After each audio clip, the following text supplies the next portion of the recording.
Yeah. Yeah. So welcome everyone. This is Josh from KeepItTechie. Glad to see you guys back in the building. I wanted to do something a little bit different today by bringing on Professor Black Ops again. Shout out to him. He's doing great things on his channel. But I wanted to bring him on again so we can kind of talk about a particular topic.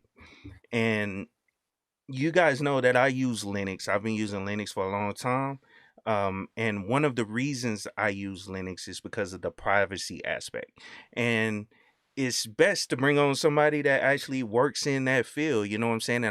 Because I don't do cybersecurity, but Professor Black Ops is in that field and he's actually doing great things in that field. And I thought it'd be great to bring him on so we can collab and you guys can learn about some of the privacy issues that are going on in today's climate.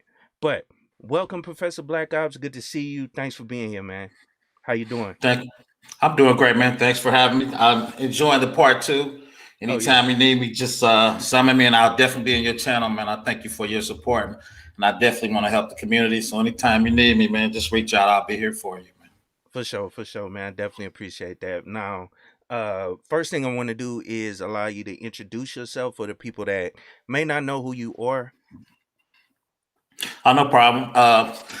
My AKA is once again Professor Black Ops. I've been in IT for 30 years. I've been in cybersecurity for probably 15. And through 3 rungs of cybersecurity, I focus on is general news, what I call protection of systems, STIG, NSA, NIST checks. And the other thing about to talk about is society. And part of society is privacy. How do we handle privacy? How do we deal with privacy, and what are we giving up when we join these apps with our privacy? So that's a shorty. And also I'm an adjunct professor. I usually teach at night for dinner money, so I've been doing that for almost a decade too. So I'm actually am a professor. I usually teach introduction to computer security, with lets you sit for your security plus exam, and I usually teach advanced forensics. So when you get hacked, you can kind of track who stole your money or your files. It's probably in Russia. It's probably in Russia. So Exactly. so that's just a high level. So a little bit about me. Okay, and if you can quickly, I guess, kind of go over how can people actually get into that field if they were trying to, um, get into cybersecurity as well as working with STIGs and all that government contracting. Because I didn't want to make it a long interview. I just kind of wanted just Oh yeah. some more, in case somebody that's Oh, new to it, trying to get some information. Go ahead. oh, that's a debate. I guess it ain't even a debate anymore. You talked about it. Tech G talked about it. Alpha Mm, talked about it. Kev Tech. You can get a degree, which is what I did. I went to school. I got a bachelor's in computer science in 1990. That's how old I am. I got an MBA in 95. But I think most people are going the certification routes. mm-hmm. Because one thing that came out in an interview with you and somebody else is a lot of people leaving college with $90,000 in debt, right? So Yeah. you got to kind of balance it. And what are you getting for your 90,000? So a lot of people are checking. I'm calling it the non-traditional, right? Is get your certifications. Everybody's talking about it. Your channel helps people. I think you think about doing a course, Kev Tech, Alpha Cyber. Everybody's out there talking about certifications. So everybody usually starts out with the big three, right? A plus, Network plus, and Security plus, right? It's short. So you can focus on that. You can get an industry. I think Kev Tech help desk. A Mm-hmm. lot of people start on a help desk.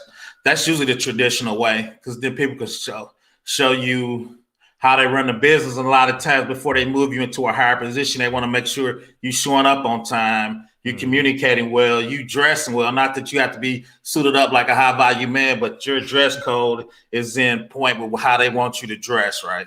Mm-hmm. So those are kind of some of the basic things. If you want me to elaborate more, I could, but I think those are the basic steps Yeah. for you to get it. Like I was a programmer for 15 years and I was system admin. I've been a DBA. I liked your other video. I think you named out the 5 top things, and I did all those in my lifetime. So I kind of worked my way up the traditional ladder. Once again, I was a programmer, system admin. Then I was a DBA. Then I was a manager of a app server, web server team. Then once I hit all those aspects of technology, then I became into cybersecurity, because cybersecurity touches everything in IT, programming, admin, SQL Server, DBA. All those things have a security component in there. So since I had my wealth of experience, I got picked to do cybersecurity. I think hashtag they call it purple team. I do a lot of application security too. All right, cool. So, one of the well, you know, based on what you're talking about, you know what I'm saying, you guys need to go check out his channel, subscribe if you haven't subscribed to his channel. I put the link in the chat, so you guys check it out. He has an excellent channel, and his video is basically what inspired this live stream. He did a video a while back, and this was talking about um the FBI, I think, just bullying their way into some Yeah. systems to to update them or patch them, which is cool. I understand you're trying to No, that's prevent. not cool. We Well, gonna talk about that. Is not cool. But go okay. ahead. Well, I think it's well. I guess I understand the national I security do. aspect of it. You know what I'm It saying? do. It's because of you're trying to prevent other countries from getting into vulnerable systems here in the U.S. So I You understand that part of 100% it. correct. Yeah, you But 100% correct on that, man. yeah, the it brings up privacy issues, and so Bingo. that's what I wanted you to kind of elaborate on, if you can, or speak to it. Oh yeah. You want me to speak to that in general, or speak to the? Let's start off with the FBI. Let's just attack that. You're Okay. 100% correct. And I actually talked to somebody that used to work for the NSA. I actually called him up. I worked at DoD for 11 years, so I reached out to somebody, and we cool. So I just started off. The FBI is overreaching. Yeah. You violating my civil rights. Stay off my server. Just Mhm. contact me on email. But he said what you said, basically. He said it's a national security issue, man. It was 500 or 700 servers that were already opened up in the back end. So do you want to let us other people go behind them and steal information? Do you want to let other people go behind them and attack them? I said, well, if you reach out to them and they don't respond, Patrick, why are you jumping on my system? Because to be honest, the NSA got hacked and their red team tools got hacked. Yeah. So are y'all leaving breadcrumbs behind so y'all can get in there? And I call them, don't answer that question. I really don't want to know the answer, man. Right? So now you telling me I gotta trust the government, but that's some issue we always trust the government. But I could have had something going on where you close it. What if they break something? Yeah. You giving them the benefit of the doubt. What if they break your system, man? Yeah. Right? Definitely. Then who's responsible? So that was my thing. So I thought it was a bit of an overreach. I do understand both sides, and I do understand why they do it. Like you said, I am kind of a little excited because I think the United States is getting serious about cybersecurity. So that lets you know that they were doing that. But the weird thing is they went to the Department of Justice and they got a search warrant to do that ASAP. Because the first thing I was like, where's the warrant? And I looked, I was like, oh, hell, they got a warrant. They went to the Department of Justice and got the warrant, right? So, and that's what it is. And that's what I tell my class is you have to vote on how far do you want the government to reach, right? I tell young people that's the decision you have to vote for. Right. And I tell people when I brought this up is, do you want the government searching your emails? Most young people say no. Then I go, when they don't catch the next terrorist before they hit us, do not complain. Because you just magically don't find terrorists in the tree. You do that by searching people's emails, following up, scanning Facebook, scanning Instagram, checking stuff, right? That's the government doing that. It's not magic. Right. So where's the line what's the line you drawing at? Where's your line personally in that discussion? Yeah, and that's one of the reasons I talk about Linux all the time, because I don't know, it's the whole privacy, um I guess, culture behind it as well. So, but I also try to push, people not putting too much of their information out online. Because just like the government was able to get into some exchange servers and do their thing, and they can get into your computer the same way. Is that true? True. I mean, you can say it now, man. Like you said, you just don't magically catch terrorists, man. You got to be Mm-hmm. scanning, check the back door. But the cool thing, not the cool thing though, if you Google Facebook and warrants, if you Google LinkedIn and warrants, when you post something, the FBI read it. If they want the rest of it, they just take a search warrant Mm-hmm. to the social media company. They're gonna give up your information. Oh yeah. I don't think a lot of people realize that. But two is, I mean, you're young, but you ain't super young. Anybody on 25 putting everything on the internet. They argue with their brother and sister on the internet. Yeah. Their favorite drink, they putting their favorite side chick on Instagram. Mm-hmm. So I mean, for them, like you said, where's the line? Yeah. And the crazy part about it, they start tracking a lot of these companies. They start tracking you at a very young age. Like, Oh yeah. yeah, like my son has a Google. Both my sons have to have a Google account for Hmm. school. You know what I'm saying? So they getting all this information from when you start off as a preteen, on up until you become an adult and tracking all this information, and I don't know, and eventually can use that for whatever purpose. Eventually, they already using it because if you go on Facebook, go out to Google and type something. As soon as you get back into Facebook, they showing you ads for what you type. If you put Las Vegas, you go look at your Facebook ads. They Mm-hmm. talking about what you typed in, and a lot of people, and I don't know this was true. If you talk about something Yeah. and go back look at Facebook, you like, now did I type that in? Or are they listening to what I Yeah. said? Yeah. Right? I know you've seen that in the ads, right? Yeah. Yeah, that's One of so my true, man. Like yeah. I tell this story all the time when I talk about privacy. Me and my wife is she has a disease that it's just personal thing or whatever. But we were talking one night about something dealing with something she wanted to buy or something she needed, I think to help with her legs or something, or her knee. And soon as I went over to my computer and we were talking about this, I think it was like 20, 30 minutes ago. I walked back over to my computer and I started seeing ads for specifically what we were talking about. It's Facts. crazy. It's No, it's crazy. not crazy, man. A student man brought this up. He goes, what's the product Facebook sells? And I go, and he goes, if you don't know what the product is, you are the product. Yep. I had to think about that. And Facebook is $1 billion company, man. Mm-hmm. Because I tell my students, when you buy $1 million commercial for a Super Bowl, you don't even know if they're looking at the Super Bowl, man. Yeah. Facebook knows when you're on, what you're looking at. They really, if you Google Facebook and moods, they were doing a study to figure out what you type that they could figure out if you were happy or sad to figure out what to show you. Yeah. So Facebook is about that life of making money, and they're good at it, man. All those social media companies, you don't make $1 billion company. But my thing is, I've never clicked on a Facebook ad and bought anything. So, Mm-hmm. Me so neither. I'm like, oh, so it must be working though, because they do it. So that's it. You are the product for Yeah. Facebook.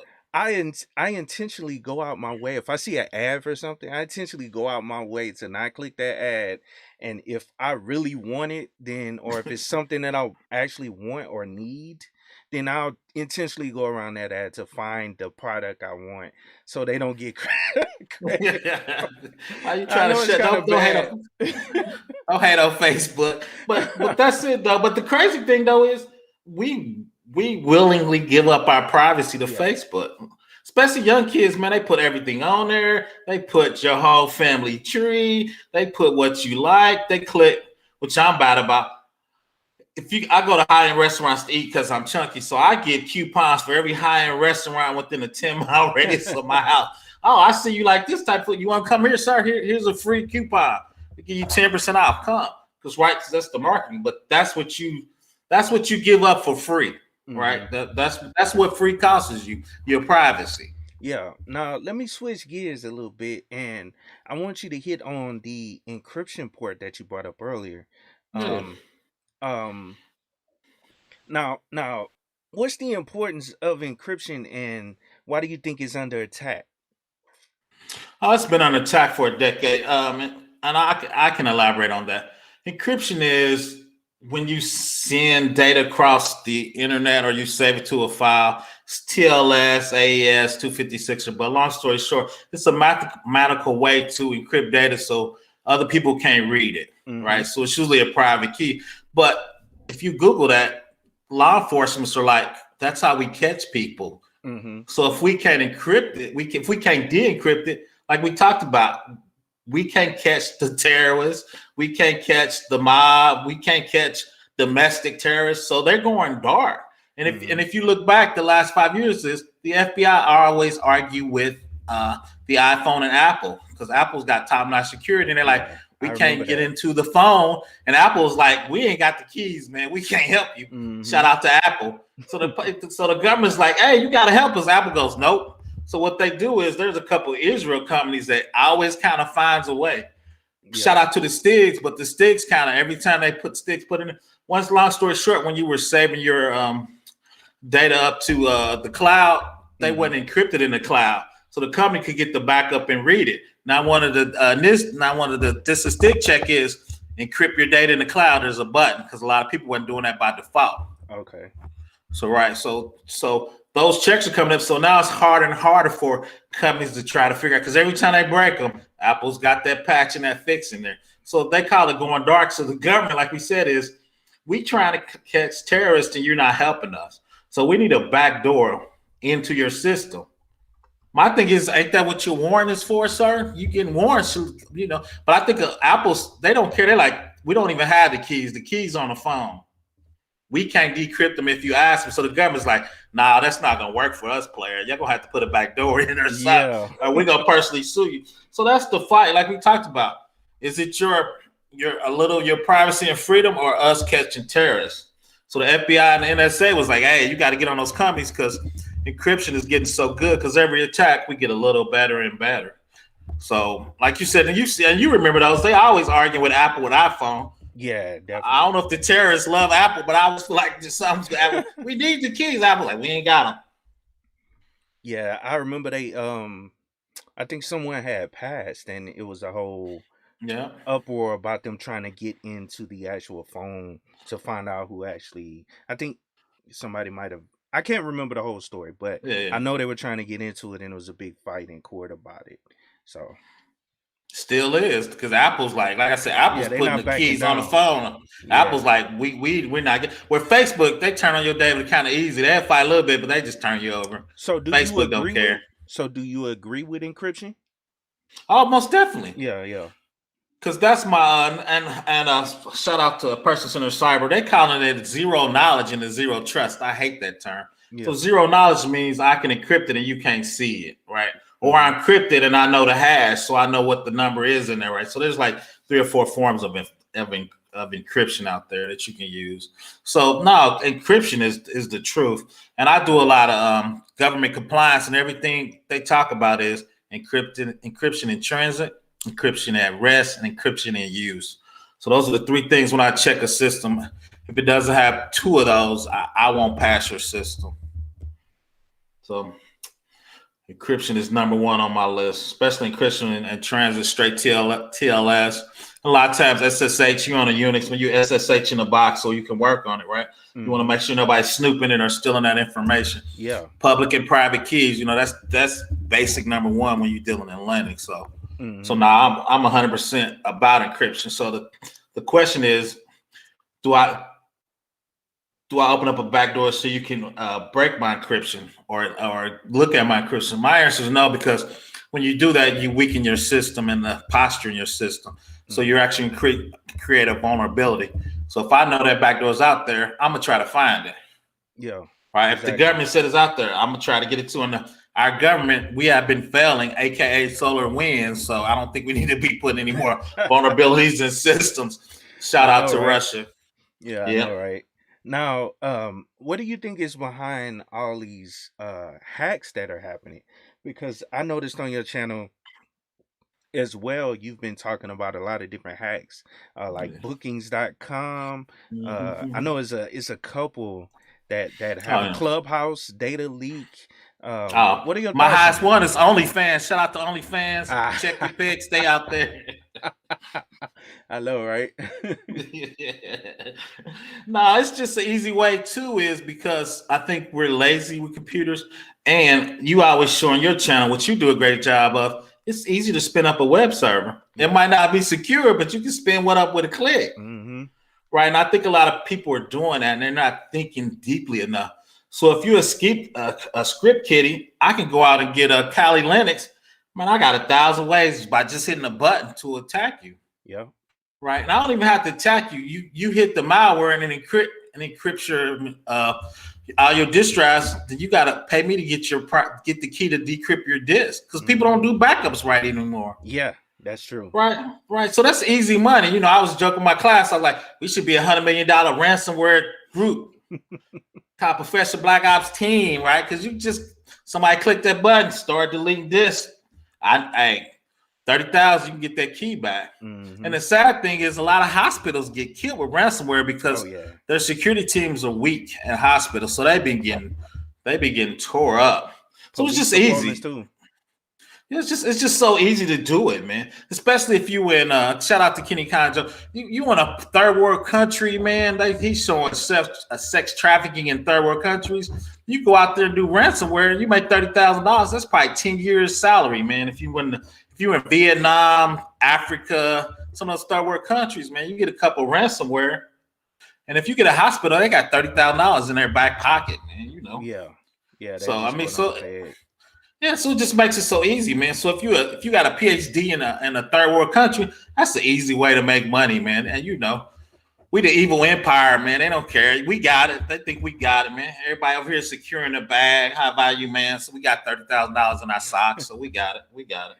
Yeah, definitely. Just too easy. So, like I said, I think we need to. And I think we're trying to get serious at cybersecurity. The problem is the shortage. So if you're entry level or you just starting out, like we talked about, you worry about features and making money, not about security, right? So once again, that just makes it easier to attack it and make money. $30,000 in a third world country is a crazy amount of money, man. Yeah. Now let me ask you this though. As far as your online footprint, should people start minimizing their online footprint in any way? Because like I guess that's why I brought up all these sites getting hacked, because your information is getting put out there. You know what I'm saying? It's already out there. Well, yeah. I'm with you though. I hear you. I struggle with that because if you're a small company, you got 5 dudes and you're trying to spin up. If you get on Amazon or Azure, they got 1,000 people in cybersecurity, man. I reach out to those guys once a week, man. They get back with me with great answers. They got the top-notch security components, right? AWS is shared responsibility, so you have to configure them correctly, but they have them, right? So I always say you need to get into a big boy cloud and just kind of. They got good templates out there. I don't think we're following the templates. So so that's why I say, because I mean, so what are you gonna do? Put more stuff on a zip drive or USB drive? So that's why I struggle with it. So if you try to do any kind of business, are you gonna spin them up in your on-prem or are you gonna spin them up in the cloud? I think the cloud is much more secure than just, you know, because you get AWS, you get your VPC, you get your security groups. They got encryption at rest. They got government level encryption being verified. I think we just got to work on how to configure, right? Because like that one lady, she opened up the database to the internet. I'm like, come on, you got to lock that down, right? Yeah. So that's something basic. So I think we're not doing the basics. So now I think you should stay in the cloud, to be honest. Yeah. Now, yeah, and that brought up something else. I'm in a Reddit or a subreddit called Open Directories. That's the name of the subreddit. And the subreddit, they people post open web servers that are out there on the web with tons of data that people are not securing. So and they don't even know that it's on these sites. Oh, I know. That's the sad point. But I think we in the site should do better and at least reach out to the company and be like, hey, you might want to check this out, right? Yeah. Hey. But if you look at most of those are basic settings we're not checking. So that's why I always say, let was a cyber center person said, let's make STIG sexy because those are the checks that are in the STIG that help you do that. Exactly. Right. So I'm doing one for Windows Server 2019. That was 315 checks. Right. So if you do the majority of those checks, you're going to be much further along in security. You understand security. But once again, people are learning. People are just spinning up things and they're trying to learn on the fly, and they're just easy to take advantage of. Because if you look at the text from the solar wind, if you actually look at their red team, or so 3 of those checks were 2 years old. They wasn't patching their Active Directory, and there was some other VPN they wasn't patching. So we're not doing the basic patching to make sure we're at the right level for the security, for security. So those are just basic things. So I think those are the basic things we need to work on. Now, let me ask you this. So with all these hacks you be putting out there, what I see on your channel, when I see this, is money. I see, I see opportunity and money. And the reason I say that because cybersecurity positions are gonna become more and more needed in the future because of all these types of hacks. And I don't know if you agree with this, but I think it's going to open up a lot more jobs, a lot more, because laws are going to start coming out that's going to force these companies to follow these STIG checks and all that. So I see the opportunity for people that are just getting into IT to hop into this area. And can you speak to that as well? Oh, without a doubt. Oh yeah, most definitely. I see you're right. I see money on both sides. I see money as the criminals. And like you said, if you go to Indeed, I don't even know if Monster exists anymore, dice.com, you put in cybersecurity, there's a million openings, right? But the sad part about it is most of the stuff I put on as hacks, I don't even think most of those are actually cybersecurity hacks. If you're not up to the correct version on Windows 10, if you're not updating your Tomcat or your IIS, that's really not a security. That's basic hygiene for a company. Right. So I don't even put that at the level really of cybersecurity. For me, that's the sad part. But I've been in this business so long, right? As a SQL Server person or Oracle person or a Linux person, and you're in charge of that, you need to keep that patched up. It'd be that patch Tuesday or Oracle Quarterly or whatever. You need to be. Most of those sites let you sign up, and when there's a patch, they send you an email and they say these are the things we fix in this version. To me, that's not even at a security team level. When I check my guys and they're not on the right patch, I'm asking their boss, why are we paying you, man? That's your job to keep on the patch level, right? That's basic hygiene. You patching to make sure we're at the right. That to me, that's not even at the cybersecurity level. And I tell people, I'm gonna recommend you get fired, man, because that's an easy hole. My boss used to say, if we can't do the easy stuff, we ain't gonna never get the hard stuff done, man. Right. That's the easy stuff. So I see them, and then I think we can't do like I said, we can't do the easy stuff. So where are the essays? Where are the DBAs? Where are the managers? Those come out, especially Microsoft. Those come out Tuesday. We know when Patch Tuesday is. That's not a hard thing to figure out, right? So why are we not doing it? So, but yeah, the industry. The only thing I worry about, because I work with federal guys and they're all old and they're elitists, man. They want at least you to have 5 or 6 years in the industry before you get into security. So that's kind of the tug of war I'm having with those guys. Because in the old days, you couldn't be a DBA unless you was a programmer. Right. Because your requirements come from a programmer. So you want to be a programmer so you know what those requirements are. Exactly. So if you haven't done those various jobs, how do you know what the security requirements is, right? Exactly. Right. So but I'm telling those guys, I think certs are good. Let's think a little differently. Let's move a little differently. At least let's get those guys into a entry level position in cybersecurity. So, but yeah, that's my take on. Like I said, I'm kind of elitist. I don't even think most of those aren't cybersecurity problems. We're just not patching, and that's one of the first levels of cybersecurity to make those patches. So when you do those vulnerability scans, they just tell you, they're 3 versions behind, and it tells you this is the way to hack it. If you go Yeah. look at those CVEs, right? The CVE said, oh, for this patch, this is how you break it. But if you put this new patch on it to fix the hole, but if you ain't fixed the hole, the CVE tells you how to break in the system. Yeah. Right. So if you look on my thing, I did one on Panera Bread, and I just walked through. I did a quality scan. I looked at the ciphers. It showed what their web server was. I put that web server version in. It showed me 8 ways how to break in that server. Yeah. Right.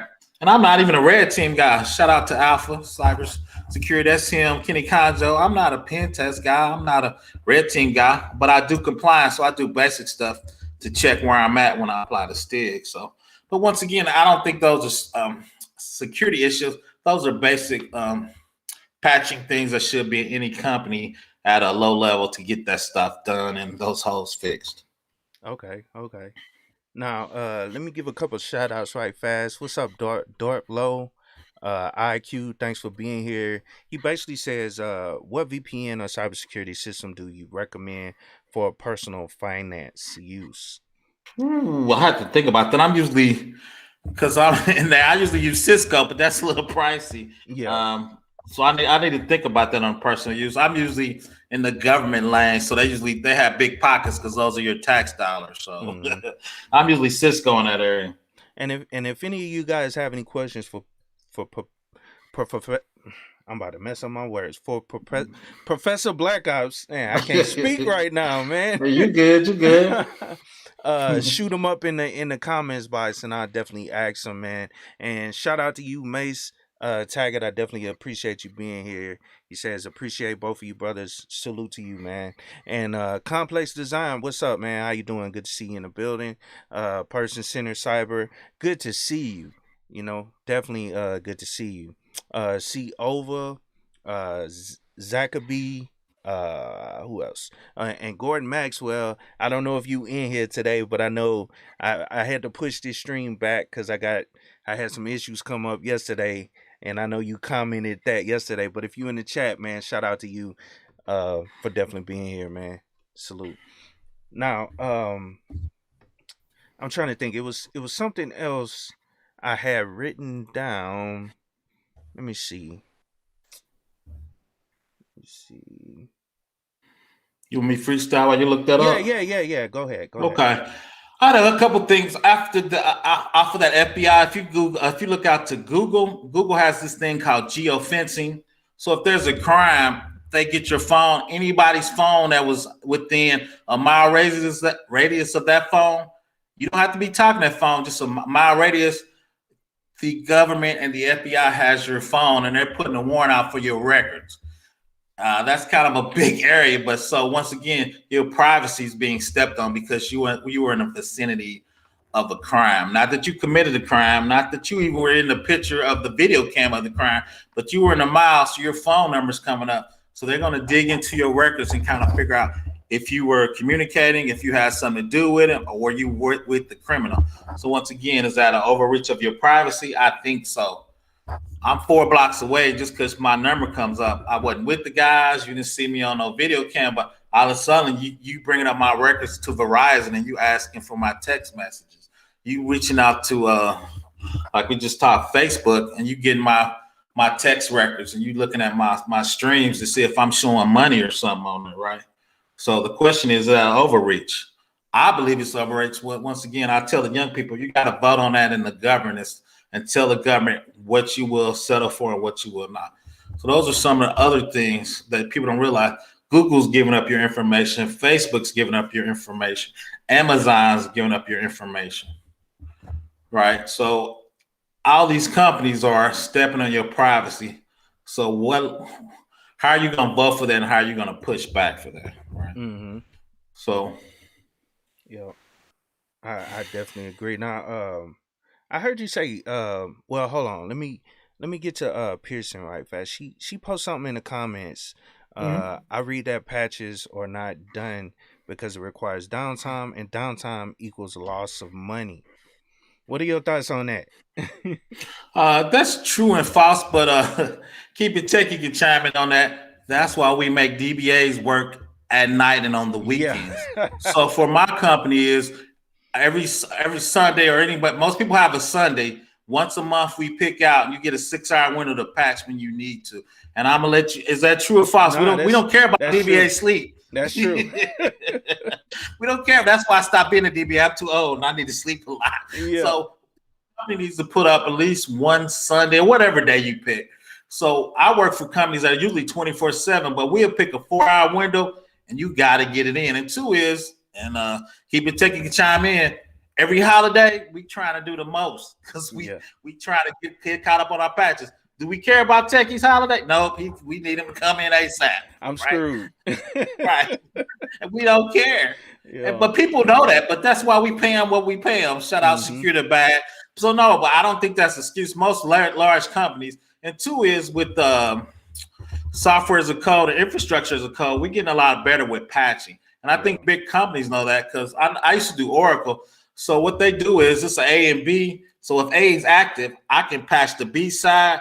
Then when I need to cross over, I just change the pointer. Instead of pointing from A, I put it over to B. So my downtime is like 15 minutes because I did all my patching that week, right? Because the B is not being used, but I got a copy. So I patched the B. Then when I go, I just switch the pointer to B, right? So a lot of companies are thinking in ways to make that zero downtime, make it easier, take less stress off, and KeepItTechie. So there's different ways because companies are different. So I don't think that's an excuse. Yeah, like I said, go ahead, jump in. No, I was just gonna say, yeah, that's like how I do cluster or how we do clustering at work with the failovers, and all that. I was just gonna add to what you were saying, you know what I'm saying? But someone else did ask about PF Sense. Have you ever used PF Sense? Do you know about PF Sense? I know what PF Sense. I looked at it actually from a smaller client. It seemed pretty good. I guess from my perspective, most people are going to the cloud, so they don't worry about it. So when I go up to the cloud, Amazon's gonna patch all their networking for me. If I'm using software as a service, they're gonna patch the database, they're gonna patch all the application and web service for me. So that's why a lot of people go to the cloud because they don't have to worry about that. Amazon's gonna do that for you. Yep. Exactly. So that's one reason I don't know if that's a valid excuse anymore. And any small company, you need to be getting to the cloud ASAP. It's gonna be easier for you. Yeah. So definitely. I think so. So I think that patching, it's not a good excuse. You just need to get your infrastructure together. How you're gonna run it and get your team together. Like you said, you got clustering. Oracle does the home A and B. So a lot of companies, have that patching in their minds to make it a lot quicker, so you can get those windows done and get them shorter too. Yep, exactly. And shout out Pearson for the question, as well as Crime Stoppers. Definitely appreciate that question, man. And shout out for the Florida lease. So you from New Orleans, man. Appreciate it.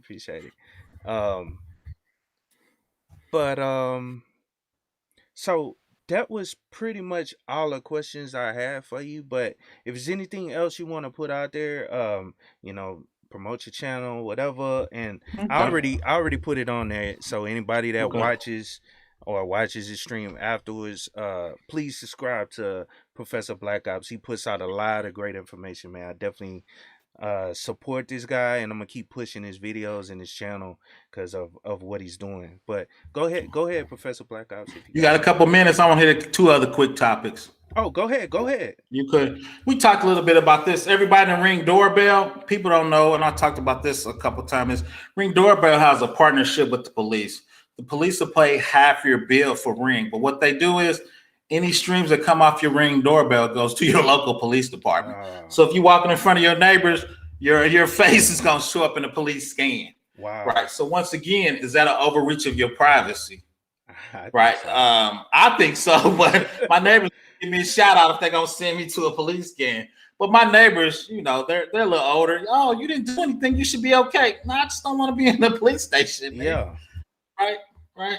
So people don't realize Amazon is called Recognition, and it's a facial recognition, and they're selling it to police. So they're linking that together. They want to sell that software and sell a Ring Doorbell, so they give people a discount like you do when you order Amazon products. Yeah. Right. The crazy thing is a lot of Amazon employees actually was boycotting it because they're worrying about their privacy. Mm-hmm. So is that an overreach, right? So you walking past your neighbors, and a lot of communities are standardizing on Ring because they want all, if anything happens to their community, they want it all to show up at the police department. Mm-hmm. Right. So that's a coordinated effort for them to do that. But is that stepping on my privacy? I didn't sign off for you to send my pictures to my local police, right? Yeah. All the people were like, well, you didn't do nothing. No, I just don't want my picture down. Uh-huh. And the reason is I'm going to step on, if you Google this, and somebody else just talked about it. I think it was Professor T.S. Johnson. It's actually a year older. This black guy was falsely picked out by facial recognition. Oh, yeah. So when the police actually looked at it, they arrested this guy. He was in jail for 30 hours. Then when they actually looked at the picture looked nothing like him because facial recognition was done by people at Stanford, Harvard, and MIT. There are no black people or people of color on there. So they didn't even test it on people of color. Mm-hmm. They just tested it on white people. Yeah. Right? So you got me in the doorbell ring showing up, but now your facial recognition is 30% wrong. Yeah. So now I'm getting hauled off there. I could get fired too if I can't make it to work, depending on what job you got. That could destroy your life, man. Mm-hmm. And it's crazy how we feeding all this information into this facial recognition software. That's what a lot of these big tech companies are doing. They're taking all your little Instagram showing off pictures and loading them into a database and using that to teach the photo recognition software. So what the good crazy thing is Facebook can have facial recognition for 10 years because when you put the box around your face and you type your name, it pulls up every other picture with your face on it. Yep, exactly. So people don't realize that's facial recognition. Mm-hmm.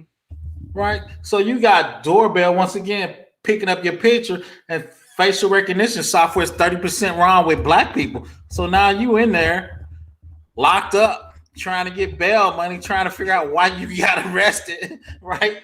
So then they looking at you like, oh, it was an honest mistake. No, man, you just cost me my job. Mm-hmm. Right?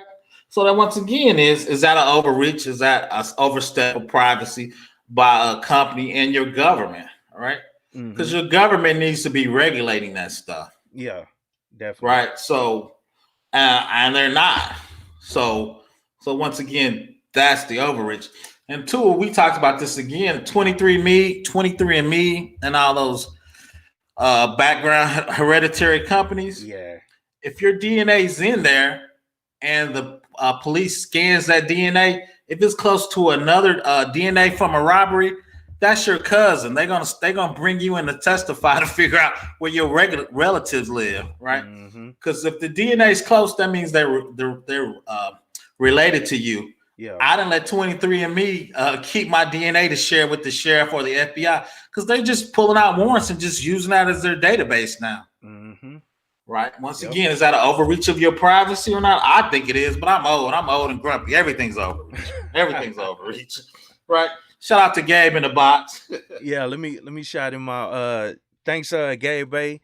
He says, great conversation, brothers. And shout out Kenny Conjo. What's up, man? Salute, bro. KeepItTechie and Professor Black Ops. I'm here listening while shopping, man. Shout out to you, bro. Appreciate you coming by. And I see Young Grizzly in the building as well as Maddox12. Good to see you guys. Young Grizzly says, yep, all those or are you human checks for websites or there to teach the computers. Yep, exactly, bro. I definitely agree with that. It's teaching. Facts. Well, facts. So the last one I don't think people realize is those health things you wear on your wrist. Oh, right. Yeah. So a lot of times is people don't realize, number one, is tracking you. The funny thing is there was a secret base in Serbia. The Navy SEALs were running around the base.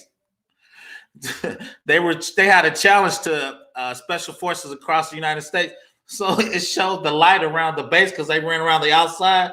So that uncovered the secret base on the internet. Wow. So people weren't thinking. A lot of times when you do this thing, it's honest. They're like, okay, we're keeping it in shape. We're gonna do a challenge to all the special forces, but they showed the light around the base. So it's like, there's the super secret base. Yeah. Right?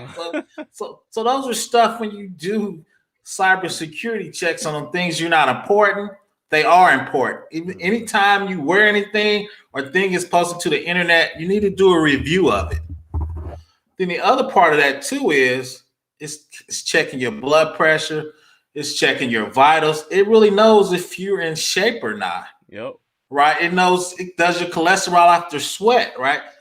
But since it doesn't get payments for the government, it doesn't have any HIPAA requirements. Oh yeah. Right. I think it should have HIPAA requirements because you got my health data up in Amazon. Well, Amazon has with Fitbit that they bought. So that stuff is up in there, right? So if that gets out, would my insurance be higher? Can my employer not hire me because I'm in bad shape?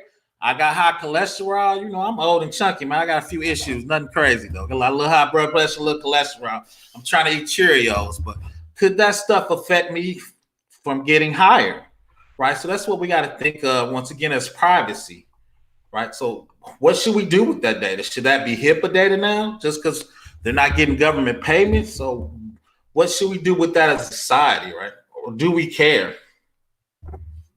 Yeah, I definitely agree with you because and I've talked about this before. I think Fitbit was acquired by Google. So that's going to tie into your Google information at some point as well. And you know Google know who you are. Yeah, they already have a lot of stuff on you. Amazon got a Fitbit they bought too. Mm-hmm.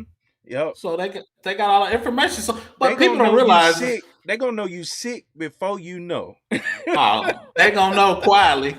Yeah. But the people don't realize though is that's what those companies share with other big data companies, and they get a digital dossier of you.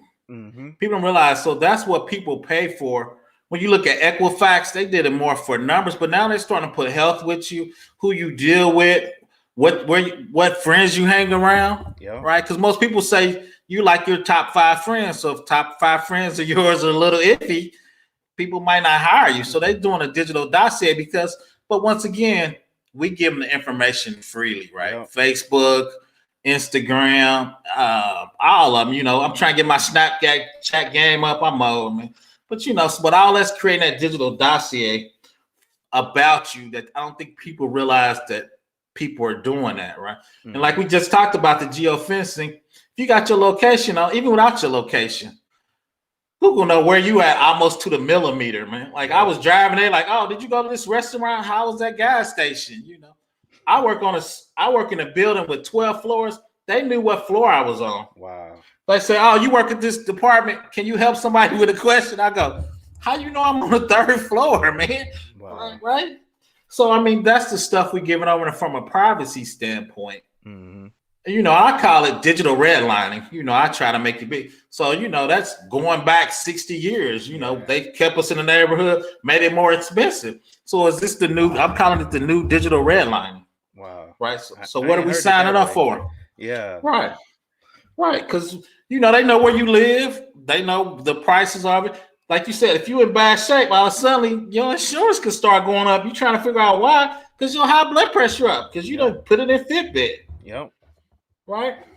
Or you hanging out in the wrong area of the city a lot. Oh, he in red line district. He a little iffy. We're gonna have to bump up, insurance up. Mm-hmm. Right? So that's gonna be the digital redlining. Yeah. I definitely agree. Let me give a couple shout outs though. Mitchell Valentino, thanks for being here with the super chat. 2 of the best in the business. Great conversation. Thanks, man. John Guillory, salute to you, man. Thanks. Great info, brothers. And then Brown Beetle says, guys, do you think DuckDuckGo is actually more private than Google, and also messengers like Telegram and Signal? And they say, what are your thoughts? And I'll answer that. I'll let Professor Black Eyes go first if you want to, but I did do, let me say this right fast though. I did do a couple videos. I did a video on DuckDuckGo as well as Signal, both of those applications. Based on the documentation that I read and reviewed, they are more private than Google. They don't track any information, especially DuckDuckGo. Based on what I've seen, as long as you're not logged into your Google account in Chrome, then you should be fine. It should be more private. But if you got any, did you got Oh, anything to say to that? yeah, I agree with you. The only problem is you're 100%. But I think when DuckDuckGo try to go public and get some of that public money, your stuff Hmm. ain't gonna be private anymore. But I agree with you. As of now, I think both of those are good. The problem is nobody's on them, so everybody wants to go where everybody's at. So Hmm. but no, I agree. So with that. Okay, okay, cool, cool. And then Gabe says, open source intelligence is open to anyone on the internet. I would recommend everyone to search the internet for their own personal information. And that's true.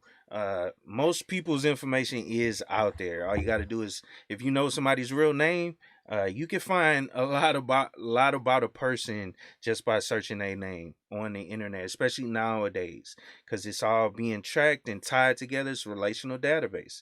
One point of reference, and get you a whole bunch of information. So, uh, thanks for that information, Gabe. Appreciate it. Facts.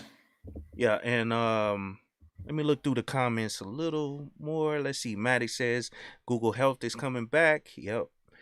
They purchased the Fitbit, so that's one of the things they bringing into it. And shout out to Sir Abadiah. What's up, man? Peace to you. Good to see you, bro. Let me see if anybody else got any other comments or questions. And then, do you have anything else you want to throw out there? Or No, I think that was it. I think that was the last few things. Oh, I put up one more thing is, and I think it's real interesting. Facebook is getting tired of getting beat up by the Congress, yeah, so Facebook actually created a board. And I thought the board was going to be weak. I thought the board was going to be people they picked.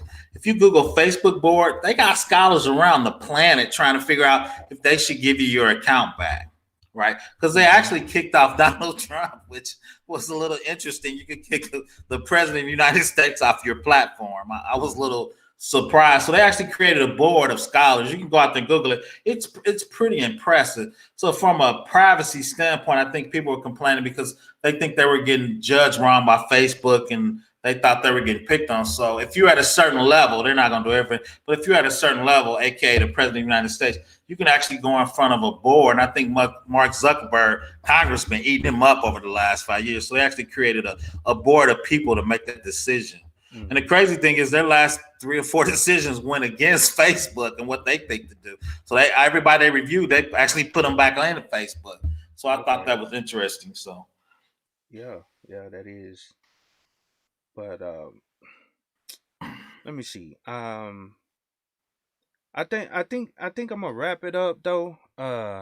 Cause I didn't want to stay on too long, but I definitely appreciate you coming through and talking about this topic. It's a topic that really needs to be brought to the forefront, as far as privacy. And if you guys are trying to get into cybersecurity, you got a lot of people in the chat that work in these fields.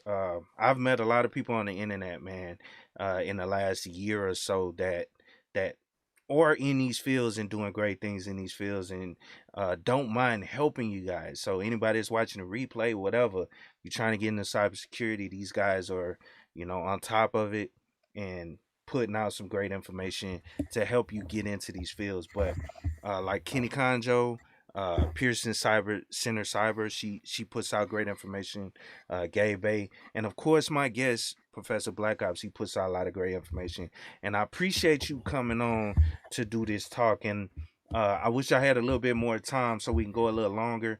Um, uh, just do a but part three, line it up. Hey, we can yeah, talk about anything, man. okay, Privacy, sticks, okay, databases, DBAs, whatever you want to do, man. I'm here for you. okay, cool, cool. Yeah, so Anytime, man. yeah, so you guys go check out his channel.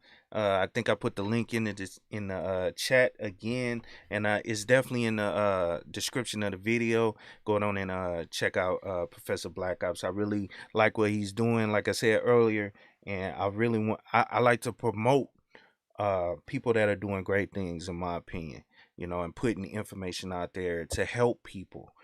So shout out to everybody that showed up in the chat. Shout out to all the guys that donate. I definitely appreciate you guys donating to the channel.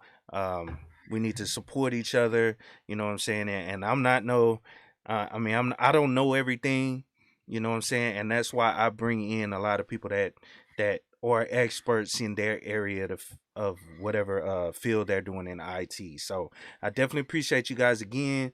Um, Professor Black Ops, you got any last words?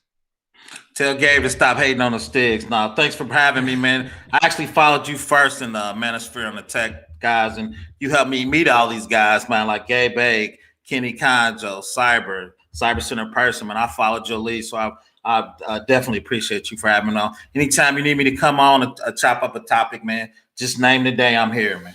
Okay, got you, got you. I definitely appreciate you guys coming again. Salute. Y'all have a good night. And stay on right fast. I will. Yeah. I will.